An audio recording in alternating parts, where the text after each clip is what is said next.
इस विशेष वेबिनार में हृदय से स्वागत करता हूं। हम सब जानते हैं कि केंद्र में भारतीय जनता पार्टी नेतृत्व की मोदी सरकार का दूसरे कार्यकाल का प्रथम वर्ष का कार्यकाल कल संपन्न हुआ है। 6 वर्ष के अपने इस कार्यकाल के दौरान देश की आन मान शान की रक्षा के साथ ही इस देश के अंदर राजनीति की धुरी को बदलने का कार्य आदरणीय प्रधानमंत्री नरेंद्र मोदी जी के नेतृत्व में भारतीय जनता पार्टी नेतृत्व की सरकार ने किया है। जो केवल पहले नारों तक मुद्दे सीमित हुआ करते थे, उन्हें हकीकत में बदलने का कार्य मोदी जी ने किया। गांव को, गरीब को, किसान, नौजवान, महिलाएं ये राजनीति की केंद्र बिंदु बनी और अपने शासन के 6 वर्ष के शासन के पहले 5 वर्ष वैश्विक मंच पर भारत की धमक को स्थापित करने, भारत के इंफ्रास्ट्रक्चर डेवलपमेंट के लिए, गांव के लिए, गरीब, किसान, नौजवान, महिलाएं और समाज के विभिन्न तबकों के लिए शासन की योजनाओं को पहुंचाने के लिए समर्पित करते हुए एक नए भारत की नींव रखने का कार्य प्रधानमंत्री मोदी जी ने किया। 6 वर्ष का यह कार्यकाल भारत के राजनीतिक इतिहास का एक बहुत महत्वपूर्ण कार्यकाल है, जिसने भारत को एक नई पहचान दिलाई तो भारत के 130 करोड़ लोगों के मन में एक नया विश्वास भी जागृत किया है। मैं इसके लिए इन 6 वर्ष के सफलतम कार्यकाल के लिए प्रधानमंत्री मोदी जी को हृदय से बधाई देता हूं। केंद्रीय कैबिनेट से जुड़े हुए जितने भी माननीय मंत्रीगण हैं, उन सबको भी हृदय से बधाई देता हूं और देश को दुनिया के सामने एक नई पहचान दिलाने,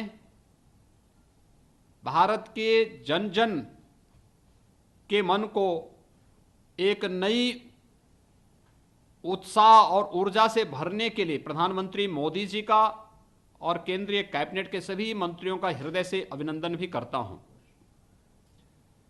अगर हम पहले 5 वर्ष के कार्यकाल के दौरान देखें तो अगर गरीबों से जुड़े हुए उन मुद्दों को जो आजादी के बाद से केवल नारों तक सीमित थे, तो सचमुच एक बहुत महत्वपूर्ण पहल इस संबंध में हुई है। और इसमें खासतौर पर अगर आप शुरुआत करेंगे कि आज जब भारत कोरोना जैसी वैश्विक महामारी से जूझ रहा है और पूरी दुनिया इससे त्रस्त है, उन स्थितियों में हम स्वयं समझ सकते हैं कि आज हम लोग सफलतापूर्वक राहत कार्यों को इसलिए संपन्न करने में हमें मदद मिल रही है क्योंकि इसकी शुरुआत 2014 में ही प्रधानमंत्री जी ने जनधन अकाउंट हर गरीब का खाता खोल करके कर दी थी। डीबीटी के माध्यम से धनराशि का हस्तांतरण हो, इस कार्य की शुरुआत आज से 6 वर्ष पहले जो प्रधानमंत्री जी ने की, आज उसका परिणाम 80 करोड़ लोगों तक प्रधानमंत्री पैकेज का लाभ मिल रहा है। और ये शुरुआत जनधन अकाउंट के माध्यम से हुई थी, जिसमें 36 करोड़ से अधिक लोगों के बैंक अकाउंट खोले गए। मैंने स्वयं इस चीज को अनुभव किया है कि इस दौरान हम लोगों ने जनधन अकाउंट धारी 3,56,00,000 महिलाओं के खाते में 5-500 की 3 नई किस्तों को जाते हुए देखा है और लॉकडाउन के दौरान उन गरीब महिलाओं को अपने अकाउंट को संचालित करते हुए हम लोगों ने देखा है। ये प्रधानमंत्री मोदी जी की सोच का परिणाम है। हम लोग अगर इसी प्रक्रिया को आगे देखेंगे तो स्वच्छ भारत मिशन, राष्ट्रपिता महात्मा गांधी की जयंती 2 अक्टूबर 2014 से प्रारंभ हुआ। पहली बार इस देश के अंदर गरीबों के पास भी अपना शौचालय हो। यह केवल शौचालय स्वच्छता का ही प्रतीक नहीं था, बल्कि यह शौचालय नारी गरिमा का सम्मान का प्रतीक भी बना। 10 करोड़ से अधिक गरीबों को एक एक शौचालय उपलब्ध कराने का कार्य हुआ और उत्तर प्रदेश 2,61,00,000 शौचालय बनाने में देश के अंदर अग्रणी रहा है। इसका श्रेय भी प्रधानमंत्री मोदी जी को जाता है। शौचालय निर्माण से हमारे यहां बहुत सारी ऐसी विषाणु जनित बीमारियां थी, इंसेफ्लाइटिस, डेंगू और अन्य बीमारियों को भी हमें नियंत्रित करने में सफलता प्राप्त हुई। यानी नारी गरिमा का भी सम्मान हुआ, उसकी भी रक्षा हुई, लेकिन साथ साथ बीमारियों को भी नियंत्रित करने में इसके माध्यम से हमें सफलता प्राप्त हुई। और इंसेफ्लाइटिस के ही अगर मैं आंकड़े दूं तो 56 से 60% बीमारी पे नियंत्रण करने और 90% तक मौत के आंकड़ों को रोकने में हमें सफलता प्राप्त हुई है स्वच्छ भारत मिशन के कारण, जो शौचालय गांव-गांव में बने हैं। प्रधानमंत्री आवास योजना, कोरोना संकट में हम सब जान रहे हैं सर्वाधिक माइग्रेंट लेबर उत्तर प्रदेश में आई है और सर्वाधिक माइग्रेंट लेबर लगभग 30 लाख से अधिक अब तक प्रवासी कामगार और श्रमिक उत्तर प्रदेश के अंदर आया है। ये प्रवासी कामगार और श्रमिक उत्तर प्रदेश में आया था। सभी लोग इस बात को मानते थे कि इनके कारण अव्यवस्था फैल सकती है, लेकिन मेरा मानना था कि हमारी ताकत है और आज उसका परिणाम है कि हर गरीब को आवास देने का जो लक्ष्य रखा था, पूरे देश के अंदर 2 करोड़ गरीबों को प्रधानमंत्री आवास योजना में आवास उपलब्ध करवाना और उत्तर प्रदेश के अंदर भी 30 लाख गरीबों को प्रधानमंत्री आवास योजना में एक एक आवास उपलब्ध हुए। यह एक बड़ा कार्य प्रदेश के अंदर प्रधानमंत्री आवास योजना के माध्यम से हुआ। उज्ज्वला योजना में 8 करोड़ से अधिक परिवारों को रसोई गैस के निःशुल्क कनेक्शन उपलब्ध कराए गए और उसमें उत्तर प्रदेश के अंदर 1,47,00,000 परिवारों को इसका लाभ प्राप्त हुआ। यानी ये योजना अपने आप में वे थी जिन गरीबों को कभी जिन सपने में भी जिन्होंने नहीं सोचा था कि उनके पास रसोई गैस का कनेक्शन होगा, उनके पास उज्ज्वला योजना का, उनके पास अपना मकान होगा, उनके पास अपना शौचालय होगा, या विद्युत कनेक्शन में भी अगर आप देखेंगे तो 1,24,00,000 से अधिक परिवारों को उत्तर प्रदेश के अंदर विद्युत के निःशुल्क कनेक्शन मिले। यानी इसके लिए इतना इंफ्रास्ट्रक्चर डेवलप करना पड़ा। यह कार्य प्रधानमंत्री मोदी जी की विकास की सोच का परिणाम है कि उत्तर प्रदेश जैसे राज्य को भी इसका लाभ प्राप्त हुआ और इन कार्यक्रमों को हम लोगों ने सफलतापूर्वक आगे बढ़ाया। देश के अंदर 50 करोड़ लोगों को स्वास्थ्य बीमा का कवर देना, जिसमें उत्तर प्रदेश के अंदर 6 करोड़ से अधिक लोग इस योजना से सीधे सीधे लाभान्वित हो रहे हैं। जो लोग बचे थे उसे हमने उत्तर प्रदेश के अंदर मुख्यमंत्री जन आरोग्य योजना के माध्यम से कवर करने का कार्य किया। प्रधानमंत्री किसान सम्मान निधि के माध्यम से 2,34,00,000 किसानों को प्रधानमंत्री किसान सम्मान निधि में हर वर्ष 6,000 रुपये की व्यवस्था देने की व्यवस्था करना, जो सफलतापूर्वक जा रहा है। और कोरोना संकट के दौरान भी उन सभी के अकाउंट में 2-2 हजार रुपये प्रति माह देने की कार्रवाई सफलतापूर्वक वर्तमान में चल रही है। पहली बार किसानों को न्यूनतम समर्थन मूल्य का दाम मिला और ये देश के अंदर किसानों को प्राप्त हुआ। अनेक ऐसी योजनाएं युवाओं के लिए, चाहे वह प्रधानमंत्री मुद्रा की योजना हो, प्रधानमंत्री स्टैंड अप और प्रधानमंत्री स्टार्टअप की योजना हो, चाहे वह मेक इन इंडिया की योजना हो, ये बहुत सारी ऐसी योजनाएं थी जिन्होंने युवाओं को एक नया रास्ता दिखाया।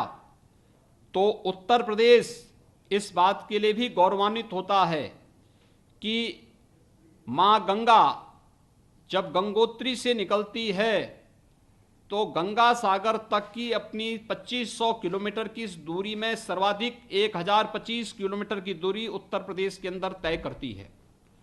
नमामि गंगे परियोजना के माध्यम से अविरल गंगा, निर्मल गंगा के सपने को साकार करने का कार्य भी हुआ। जब हम लोगों ने देखा कि जो ऐसा पॉइंट था कि जिसके बारे में लोगों को एक सपना था कि क्या कानपुर में गंगा स्वच्छ हो पाएगी, लेकिन आज जिस कानपुर में 2 करोड़ लीटर सीवर प्रतिदिन गिरता था, आज उस कानपुर में एक भी बूंद नहीं गिर रहा है सीवर गंगा जी में। गंगा की निर्मलता और स्वच्छता का प्रतीक कानपुर बना, प्रयागराज बना, काशी बना और उत्तर प्रदेश के सभी तीर्थ स्थल बने। नमामि गंगे की परियोजना युद्ध स्तर पर चल रही है। ये सारे कार्यक्रम पहले अपने 5 वर्ष के कार्यकाल में सफलतापूर्वक करने के बाद प्रधानमंत्री मोदी जी ने अपने द्वितीय कार्यकाल की शुरुआत करते समय इस बात को स्पष्ट कहा था कि देश की आकांक्षाओं की पूर्ति का यह कार्यकाल होगा। और देश की आकांक्षाओं की पूर्ति का यह कार्यकाल आज हम देख सकते हैं कि 1 वर्ष के अंदर हर घर नल की योजना मूर्त रूप लेती हुई जा रही है। यानी हम सब मानते हैं अगर कोई व्यक्ति स्वस्थ रहना चाहता है तो उसके लिए शुद्ध पेयजल उतना ही महत्वपूर्ण है। अगर शुद्ध पेयजल की आपूर्ति उसके लिए है तो व्यक्ति आधी से अधिक बीमारियों से मुक्त हो सकता है। और यह बड़ा कार्य प्रधानमंत्री मोदी जी ने अपने हाथों में दूसरे कार्यकाल के दौरान लिया। जल जीवन मिशन युद्ध स्तर पर कार्य कर रहा है, राज्यों को इसके लिए धनराशि आवंटित हो रही है, कार्रवाई युद्ध स्तर पर आगे बढ़ रही है। प्रधानमंत्री ग्राम्य सड़क योजना के माध्यम से इस कार्य को और तेज करना, देश के अंदर अन्य तमाम इंफ्रास्ट्रक्चर के कार्यक्रमों को आगे बढ़ाने के साथ ही आज के दिन पर जो सबसे बड़े कार्य अन्य जो प्रारंभ हुए हैं, ये नारी गरिमा के ही प्रतीक। आप देख सकते हैं कि सदियों से एक कुप्रथा नारी गरिमा पे कलंक के प्रतीक के रूप में थी, वो 3 तलाक की कुप्रथा थी। 3 तलाक की कुप्रथा को सदैव के लिए प्रतिबंधित करना, देश के अंदर राष्ट्रीय संप्रभुता की प्रतीक जो लगातार राष्ट्रीय संप्रभुता को चुनौती दे रही थी और आतंकवाद की प्रतीक बनी हुई थी कश्मीर की धारा 370, उसको समाप्त करने का निर्णय लेना। यानी आजादी के बाद जो एक ऐतिहासिक गलती किसी एक सरकार ने की थी उसका परिमार्जन करने के साथ ही देश की संप्रभुता को क्षुण्ण बनाए रखने के लिए कश्मीर में धारा 370 को समाप्त करने की कार्रवाई करने और उसको आगे बढ़ाने के साथ ही अब यह भी व्यवस्था देना कि 15 वर्षों से जो लोग जम्मू कश्मीर में रह रहे हैं उनको वहां की नागरिकता ये लोग प्राप्त कर सकते हैं। यह ऐतिहासिक दिन भारत की अखंडता के लिए बहुत महत्वपूर्ण दिन है और ये कार्य इसके माध्यम से किया गया।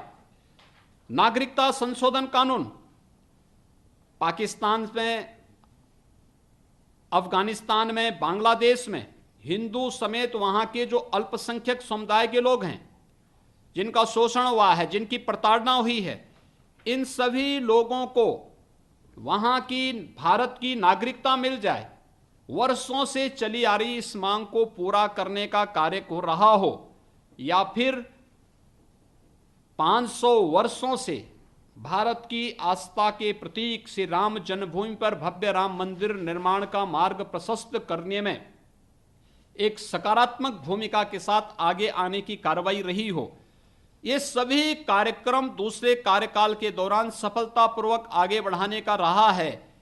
तो आतंकवाद के प्रति, नक्सलवाद के प्रति जीरो टॉलरेंस की नीति के तहत कैसे सरकार को कार्य करना है, देश में औद्योगिक वातावरण बने और नौजवानों के लिए नौकरी और रोजगार के अधिक से अधिक अवसर प्राप्त हों, इन सभी संभावनाओं को आगे बढ़ाने का कार्य विगत एक वर्ष के दौरान जिस सफलतापूर्वक और जिस दृढ़ता के साथ, जिस सकारात्मक सोच के साथ आदरणीय प्रधानमंत्री नरेंद्र मोदी जी के नेतृत्व में भारतीय जनता पार्टी नेतृत्व की सरकार ने कार्य करके दिखाया है, वह अद्भुत है, बेमिसाल है, देश और दुनिया के लिए एक नई प्रेरणा है। और मैं इस सब के लिए प्रधानमंत्री मोदी जी का अभिनंदन करता हूं।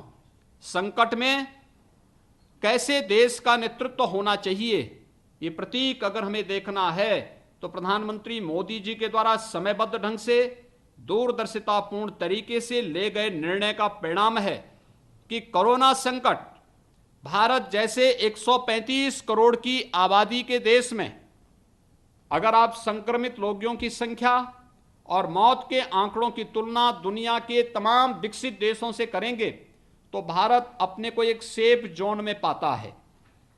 सावधानी आवश्यक है, लॉकडाउन उसके लिए आवश्यक था, और फिर जब लोगों की आदत का हिस्सा और लोग उसे अपने जीवन का हिस्सा बना रहे हैं तो उसी क्रम में छूट भी एक एक करके अलग अलग स्टेजेस में देने की कार्रवाई जिस रूप में हुई, और इस दौरान लोगों के सामने परेशानी आई होंगी, इसके लिए पहले 1,70,000 करोड़ रुपए का पैकेज देना, गरीब कल्याण पैकेज के रूप में इसकी घोषणा होना, और फिर 20 लाख करोड़ रुपए के आर्थिक पैकेज के माध्यम से समाज के अलग अलग तबके के लिए, गरीब के लिए, किसान के लिए, नौजवान के लिए, महिलाओं के लिए, पटरी व्यवसायियों के लिए, सूक्ष्म लघु मध्यम उद्यम के लिए और अन्य तमाम कार्यों के लिए, प्रवासी कामगार और श्रमिकों की आवासीय व्यवस्था, उनकी सुरक्षित और सम्मानजनक वापसी के लिए, स्वास्थ्य सुविधाओं की स्ट्रेंथनिंग के लिए, ये सभी कार्य जिस व्यवस्था के तहत व्यवस्थित तरीके से आगे बढ़ रहे हैं, एजुकेशन के लिए ये अलग अलग कार्यक्रम जिस रूप में हुए हैं, ये सचमुच प्रधानमंत्री मोदी जी की दूरदर्शिता, उनके समयबद्ध ढंग से ले गए सकारात्मक सोच का परिणाम है। एक वर्ष के द्वितीय कार्यकाल के प्रथम वर्ष की पूर्णता पर मैं प्रधानमंत्री मोदी जी को और केंद्रीय कैबिनेट का हृदय से अभिनंदन करता हूं। एक सफलतम नेतृत्व और सकारात्मक सोच के माध्यम से भारत को जो यशस्वी नेतृत्व प्रधानमंत्री मोदी जी ने दिया है, मैं इसके लिए उनका हृदय से अभिनंदन करता हूं। उत्तर प्रदेश इस मामले में इसलिए भी गौरवान्वित है कि आदरणीय प्रधानमंत्री जी उत्तर प्रदेश से नेतृत्व देते हैं, प्रतिनिधित्व करते हैं, और उत्तर प्रदेश के अंदर हर एक विकास के कार्यों के साथ साथ उनका बहुत सकारात्मक सहयोग और मार्गदर्शन हमें सदैव प्राप्त होता है। उनका मार्गदर्शन हम सबका पाते हैं और उनके मार्गदर्शन के कारण ही हम लोग बड़ी से बड़ी चुनौतियों की बहुत सहजता सरलता से सामना करने में हमें सफलता प्राप्त होती है।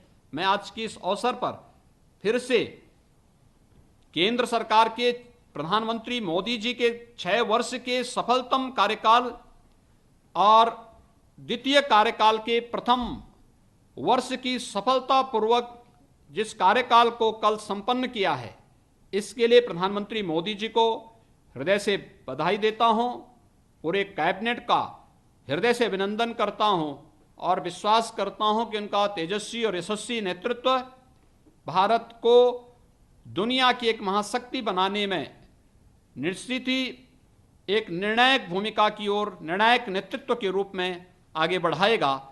मैं इस अवसर पर आप सभी मित्रों का भी हृदय से अभिनंदन करता हूं कि जिन्होंने कोरोना संकट के समय एक सकारात्मक भूमिका के साथ चुनौतियों से जूझते हुए विपरीत परिस्थितियों में भी स्वयं की जान के साथ खिलवाड़ करते हुए भी प्रदेश के 23 करोड़ लोगों के हित में एक एक सकारात्मक रिपोर्टिंग हम लोगों के सामने भी और समाज के सामने लाने में सफलता प्राप्त की है। मैं आप सबको हृदय से धन्यवाद देता हूं और विश्वास करता हूं कि हम लोग प्रदेश में वर्तमान के इस संकट से प्रदेश को उभारने में हम लोग सफल होंगे और निश्चित ही यह देश के लिए एक निर्णायक एक लड़ाई साबित होगी और एक नए भारत के रूप में हम लोग एक नए उत्तर प्रदेश को भी आगे बढ़ाने में मदद कर पाएंगे।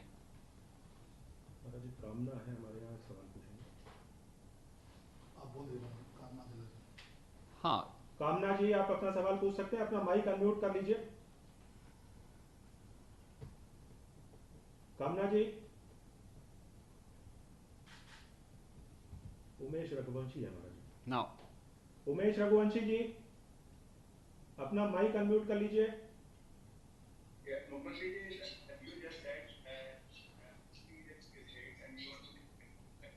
आवाज साफ नहीं आ रही। उमेश जी, आपकी आवाज ठीक से नहीं आ रही है, थोड़ा सा माइक्रोफोन पास कर लेंगे।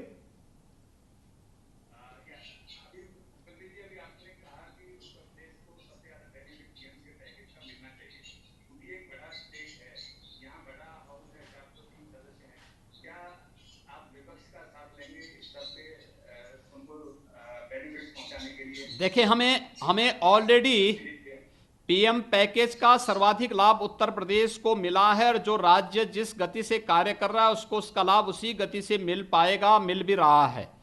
इसमें कोई भेदभाव नहीं है। पूरी पारदर्शी तरीके से पीएम जो पैकेज है उसका लाभ और गरीब कल्याण पैकेज का लाभ भी हर एक राज्य को समान रूप से मिला है, और उत्तर प्रदेश पीएम पैकेज से भी और गरीब कल्याण पैकेज से भी संतुष्ट है, क्योंकि इसका लाभ अधिकतम हमें प्राप्त हुआ है। और उसी पैकेज का परिणाम है कि हम सफलतापूर्वक अपनी योजनाओं को आगे बढ़ाने में सफल हुए हैं।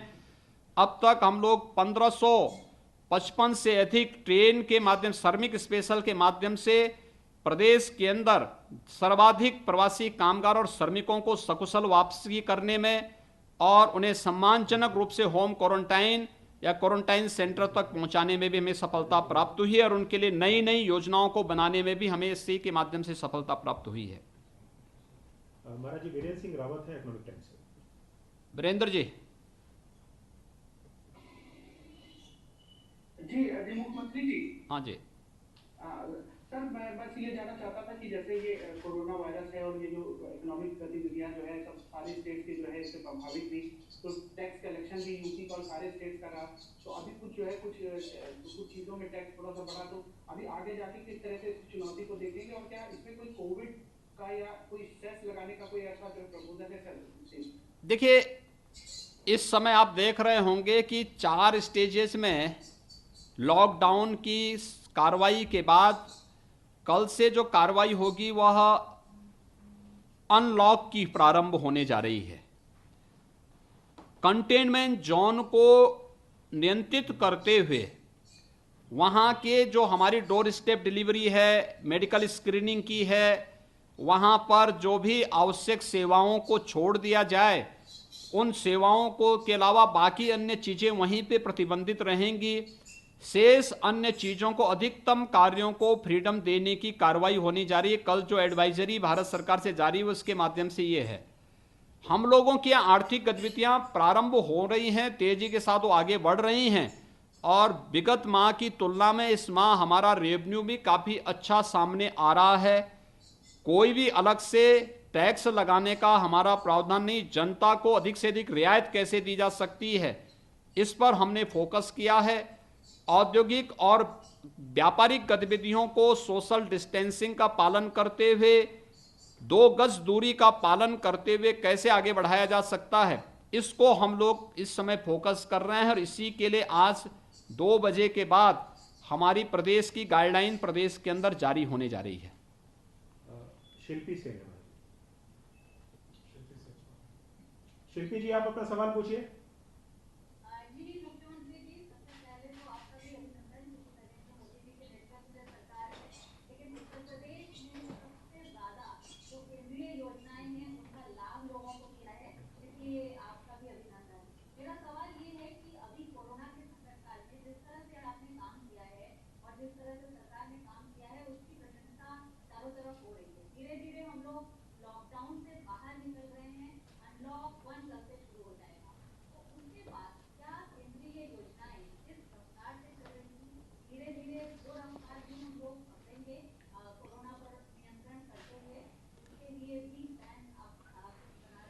देखिए, हमारे यहाँ अधिकतर योजनाएं प्रारंभ हो चुकी हैं। एक्सप्रेस वेज के कार्यक्रम हमारे प्रारंभ हो चुके हैं। डेडिकेटेड फ्रेट कॉरिडोर के कार्य हमारे प्रारंभ हो चुके हैं। मेडिकल कॉलेजेस के कार्य जो हमारे प्रदेश में 29 नए गवर्नमेंट मेडिकल कॉलेजेस बन रहे हैं, इन सब के कार्य हम लोग प्रारंभ कर चुके हैं। हाईवे के कार्य हमारे प्रारंभ हो चुके हैं और भी बड़े बड़े प्रोजेक्ट हमारे लगभग सभी प्रारंभ हो चुके हैं। तो आर्थिक गतिविधियों को भी हम लोगों ने तेजी के साथ आगे बढ़ाने का कार्य किया है और हमारा प्रयास है कि जान भी और जहान भी दोनों को साथ लेकर के चलेंगे और इसी बात को लेकर के कंटेनमेंट जोन में ही जो शक्ति होगी उसी को लेकर के हम लोग कार्रवाई करेंगे।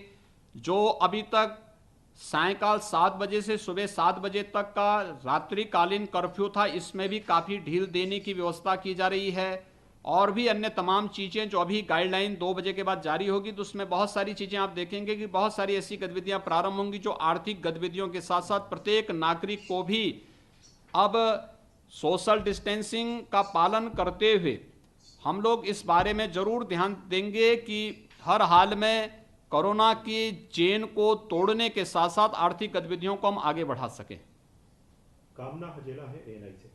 कामना जी, आप अपना सवाल पूछें। कामना जी।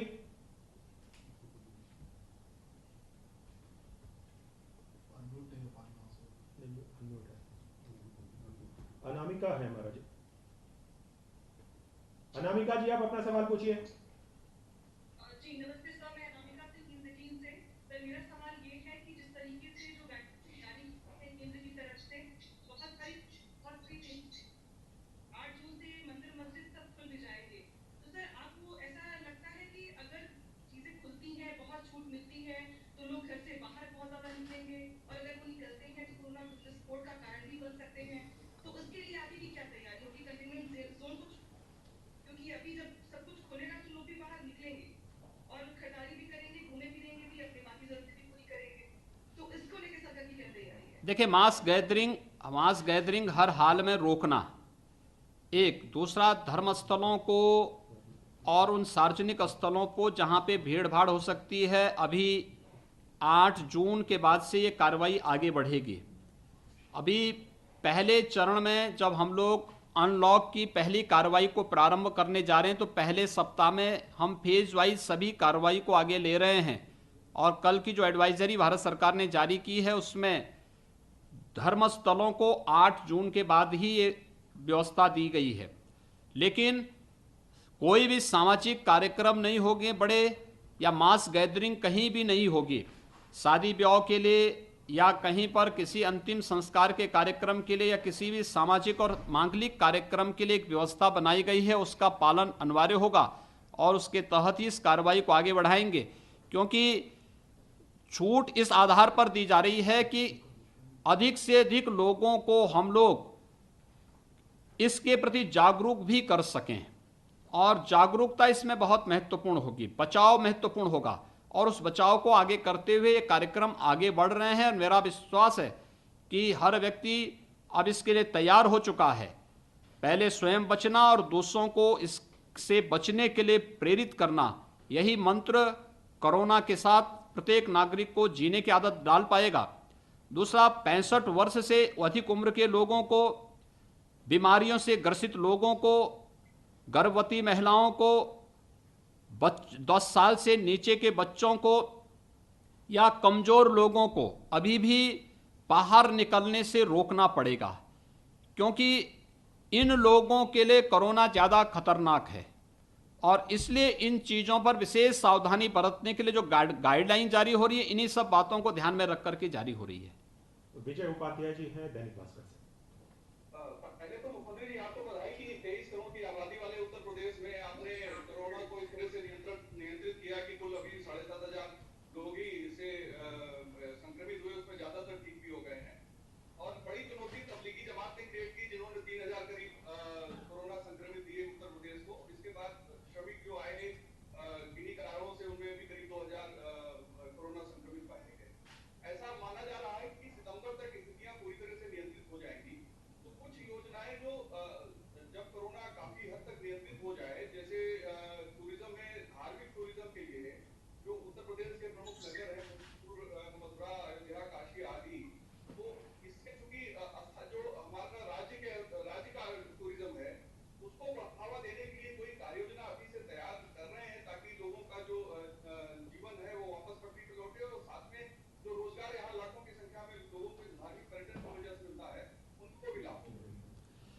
देखिए, टूरिज्म हमारा एक बहुत बड़ा माध्यम है प्रदेश की रोजगार और अर्थव्यवस्था को एक नई ऊंचाइयों तक पहुंचाने के लिए। और आप सब जानते हैं कि प्रयागराज कुंभ के माध्यम से तो हम लोगों ने इसको एक नई ऊंचाइयों तक पहुंचाया था। कोरोना संकट के दौरान इसको थोड़ा इस पे रोक लगी है, लेकिन ये गतिविधियां फिर से धीरे धीरे करके आगे बढ़ेंगी। लेकिन अभी कुछ समय के लिए हमें इस बात के लिए तैयार होना होगा कि मास गैदरिंग को हर हाल में रोकना पड़ेगा। सार्वजनिक स्थलों पर, धर्म स्थलों पर, किसी भी सामाजिक और मांगलिक कार्यक्रमों में या किसी भी प्रकार के उन कार्यक्रमों में अगर ये चीज़ें हम लोग नियंत्रित करके चलते हैं तो मेरा ये मानना है कि कोरोना निश्चित ही यहाँ पर हम लोग कोरोना को परास्त करेंगे।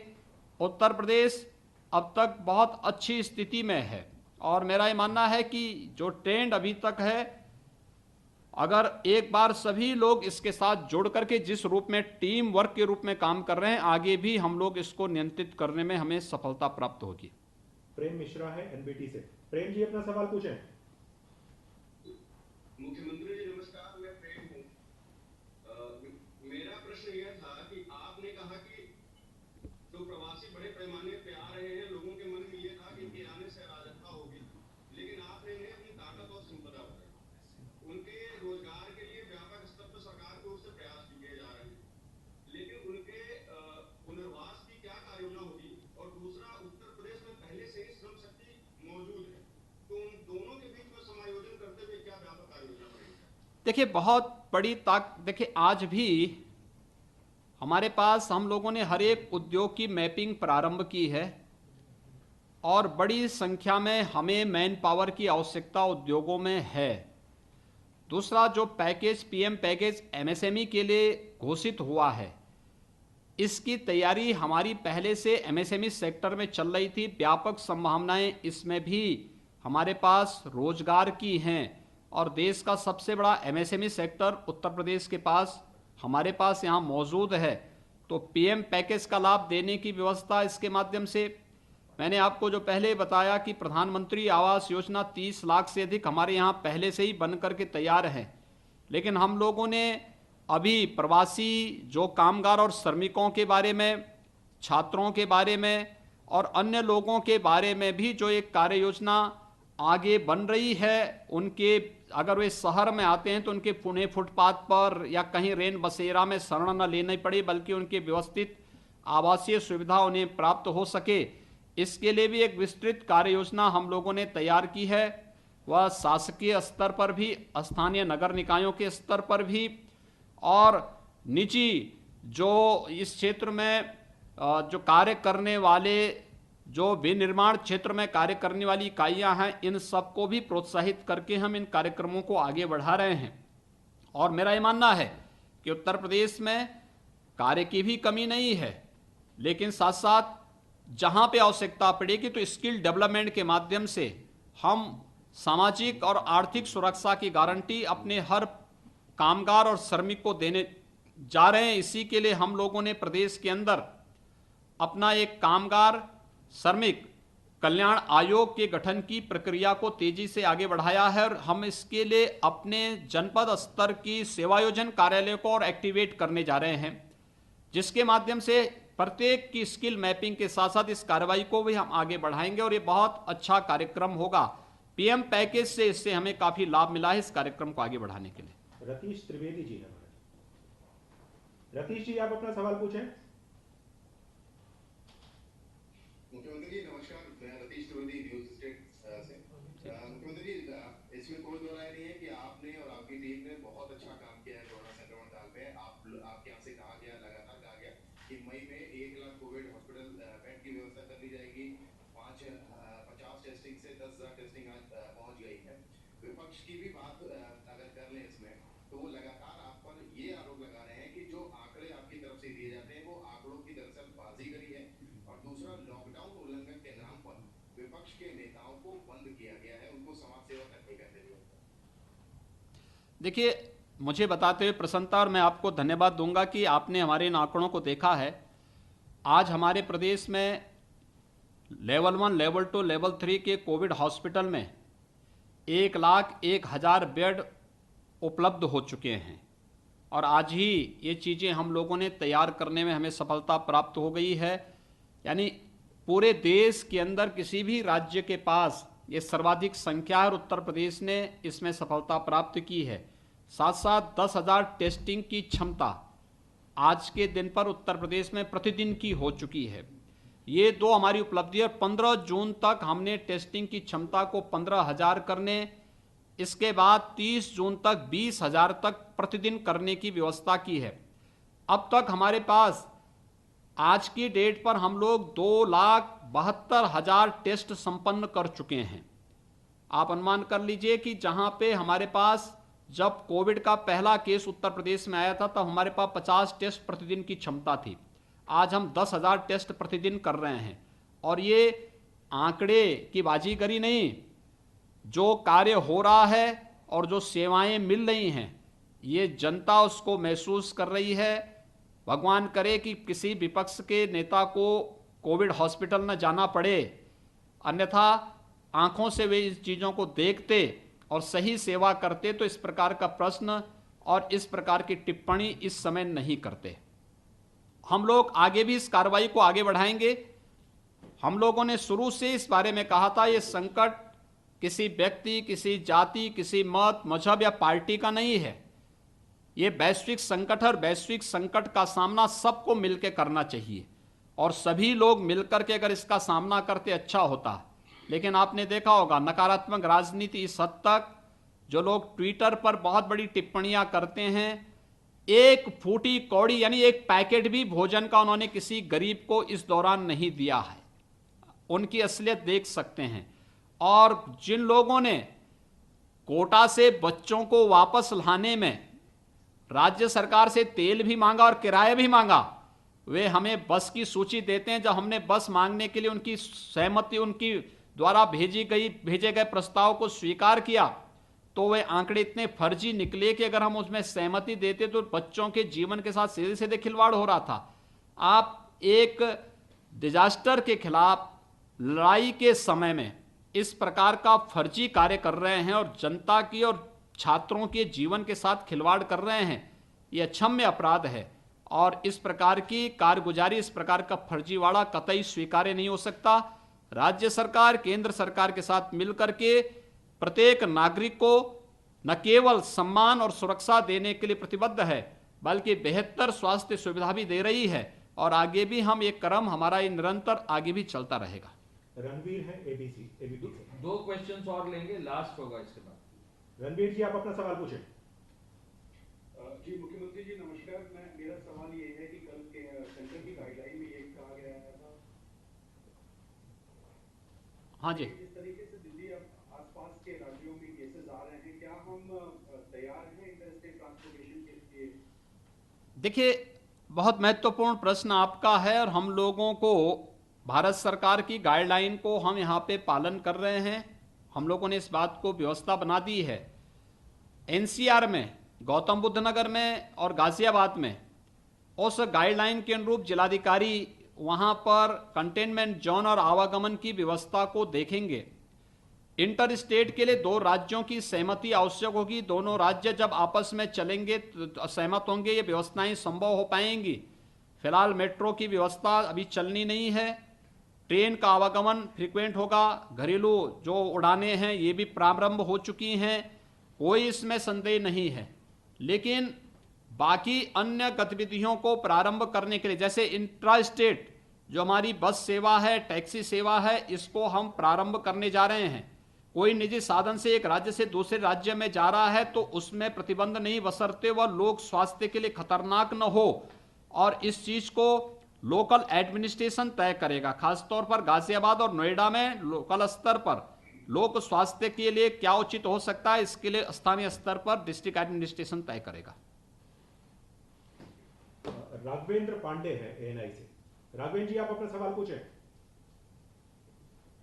पहले तो मैं आपको बधाई देना चाहता हूँ कि आपने कोरोना संकट काल में इतना एक्टिव रहते हुए मीटिंग लिया है। एक 3 अधिकारियों के साथ और संबंधित मंत्रियों के साथ लिया है।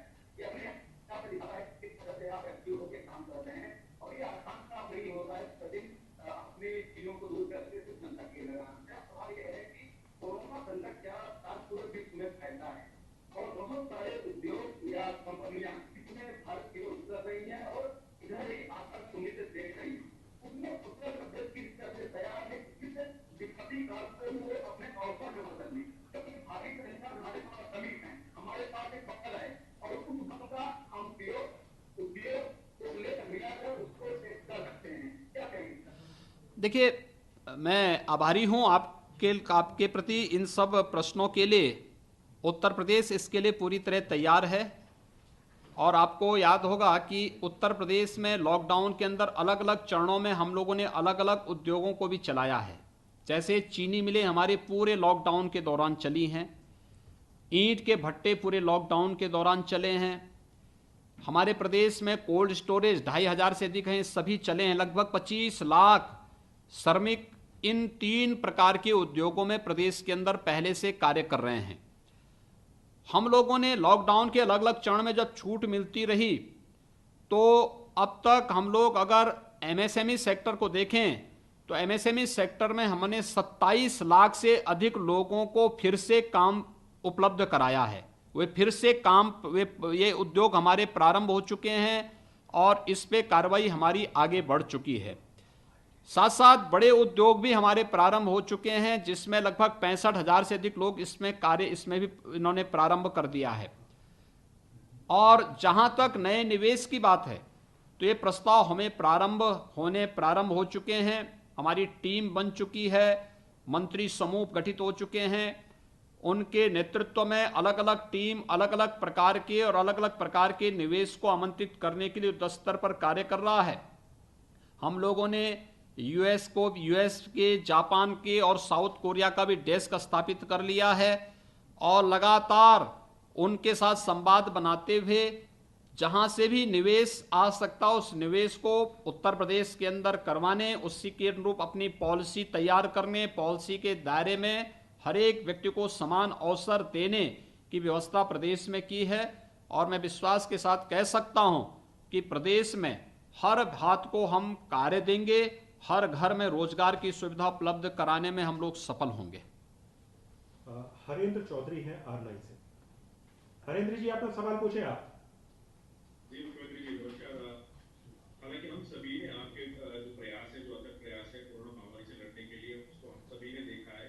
लेकिन पिछले 10 दिनों के आंकड़ों की अगर बात करें तो जो नए केस है 200 से ज्यादा उसका औसत जो प्रदेश में आ रहा है और ग्रामीण इलाकों से अच्छी खासी संख्या है।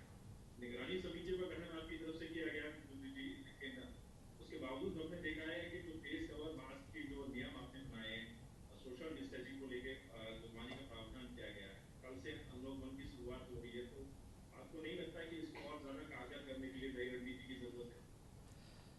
देखिए, आपने सही बात कही। पिछले 12-15 दिन से अचानक आंकड़े बढ़े हैं और ये आंकड़े, एक तो टेस्टिंग की क्षमता वृद्धि होने के साथ ही आंकड़े भी उसी प्रकार से वृद्धि हुई है। लेकिन इसको रोकने के लिए हमने लगभग 1 लाख के आसपास मेडिकल स्क्रीनिंग की टीम भी हमारी लगी हुई है। हर एक जनपद में, गांव स्तर पर यह कार्य बहुत अच्छे तरीके से आगे बढ़ रहा है। ये कार्य जहां बहुत अच्छे ढंग से हमारा आगे बढ़ रहा है, वहीं साथ ही साथ निगरानी समिति भी होम क्वारंटाइन में रखकर, कोई भी प्रवासी, 30 लाख के आसपास प्रवासी कामगार और श्रमिक उत्तर प्रदेश में आया है, इन्हें पहले क्वारंटाइन सेंटर ले जाना, क्वारंटाइन सेंटर से फिर इन्हें स्क्रीनिंग करके इन्हें होम क्वारंटाइन तक पहुंचाने की कार्रवाई करना, होम क्वारंटाइन के बाद फिर इन्हें सफलतापूर्वक वहां पे एक एक व्यक्ति की मेडिकल स्क्रीनिंग करना, उन्हें वहां पर राशन किट उपलब्ध कराना, फिर राशन की उपलब्धता, फिर उन्हें भरण पोषण की भत्ता उपलब्ध कराने की कार्रवाई करना। ये सभी कार्य एक साथ चल रहे हैं, लेकिन इसमें सावधानी आवश्यक है। हर एक स्तर पर कहीं भी हमें कोरोना की चेन को बढ़ने नहीं देना है, हर एक स्तर पर उसको तोड़ना है और इसके लिए लगातार प्रयास किए जा रहे हैं। इसीलिए हमने टेस्टिंग की क्षमता को भी बढ़ाया है, मेडिकल टीम को भी सक्रिय किया है और बहुत अच्छे ढंग से इस सारी व्यवस्था को व्यवस्थित रूप से आगे बढ़ा रहे हैं, जिसके कारण हम 23 करोड़ लोगों को एक सुरक्षित माहौल देने में और स्वस्थ माहौल देने में अब तक काफी हद तक सफल हैं और आगे भी हम सफलतापूर्वक इस कार्यक्रम को आगे बढ़ाएंगे। Business standard Siddharth Kalhans. सिद्धार्थ जी, अपना सवाल पूछें। जी, मैं जानना चाहता था कि क्या एमएसएमई सेक्टर को, जिनको आपने, जो वर्तमान में कर्मचारी हैं, उनको भी वेतन देने में कुछ आपका संकट आ रहा है, क्या सरकार उनकी भी मदद करेगी, उनके सामने कोई आर्थिक संकट ना आए? क्योंकि उत्तर प्रदेश में सबसे ज्यादा नौकरियां एमएसएमई सेक्टर ही देता है और सरकार की योजना में भी है कि हर एमएसएमई सेक्टर कम से कम अगर रोजगार दे देगा, तो 70 लाख के करीब रोजगार प्रदेश में पैदा होगा। जी हाँ, जी हाँ, बहुत आपका जो है व्यावहारिक प्रश्न है और मुझे बताते हुए प्रसन्नता है कि हमने लॉकडाउन और बंदी के दौरान भी प्रदेश के अंदर हम लोगों ने 94% उद्यम में मानदेय और वेतन दिलवाने का व्यवस्था किया कामगार और श्रमिकों को।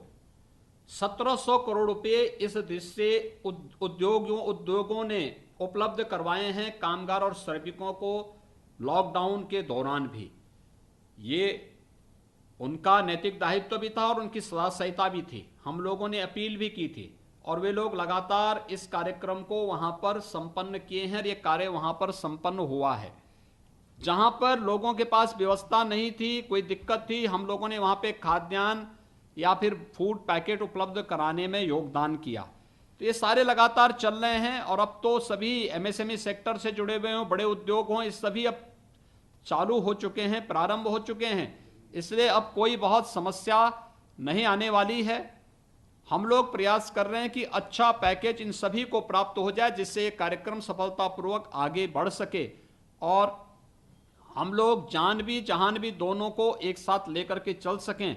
कंटेनमेंट जोन बनाने का दायित्व इसीलिए लोकल एडमिनिस्ट्रेशन को हम लोग देने जा रहे हैं और साथ साथ इन चीजों को कहां पे क्या व्यवहारिक हो सकता है उसको व्यवहारिक रूप में आगे बढ़ाने की कार्रवाई भी की जा रही है। एक लास्ट सवाल है अतुल अग्रवाल, हिंदी खबर से।